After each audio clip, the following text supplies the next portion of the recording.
เมืองอีสานที่นี่มีแต่ความจริงใจโอบอ้อมอารี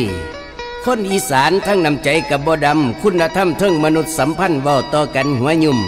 อยู่เป็นซุ่มเป็นเสือนับถือกันไปคนละอย่าง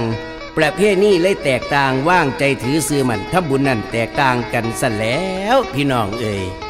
ครับสวัสดีครับบรรดามีรักแฟนฟังรายการพี่น้องที่เคารพรักทุกท่านพ่อใหญ่แม่ใหญ่แม่ป้าพ่อลุงพี่น้องที่อยู่ทั้งบ้าน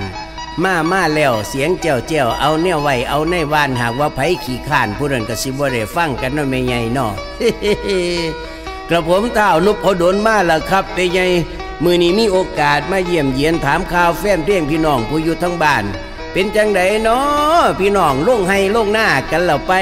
ถ้าบ่ทันได้ลงให้ลงหน้าก็ฟ้าวซะเด้อเดือน6ให้ตกกาเดือน5ให้แต่งไถคันแม่นอนบ่หลับก็ให้ไปเที่ยวมีเที่ยวก็ต้องไปยามเพราะฉะนั้นชาวอีสานบ้านเมืองเฮาจังได้มีประเพณีที่ผสมประสานตลอดการบุญกะหลากหลายไปกว่าภาคอื่นๆจังสั้นแล้วดินแดนที่ราบสูงของอีสานเฮา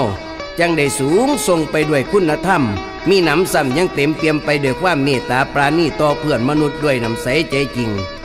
บ่สั่นผู้เฒ่าผู้แก่เพิ่นสิว่าบ่พี่น้องเจ้าผู้โกงากว้างใบดกนกกาแก่นสาดว่ากกไม่แห้งนกง่อยขี่เราเซินไปแนวอีสานแซงเสื้อเหลือมุ่นเป็นของเก่าอย่าไปนำพวกฝรั่งตานำเขามันสิดึงเจ้าให้เสื่อมโทรมเพิ่นว่า เอาฝากพี่ฝากน้องบ้านเฮากันสุขผู้สุขคนมาพอกันใหม่ๆมื้อนี้ส่งผลงานเพลงมวลๆให้กับพี่กับน้องผู้อยู่ทั้งบ้านได้ฟังกันซะก่อนครับ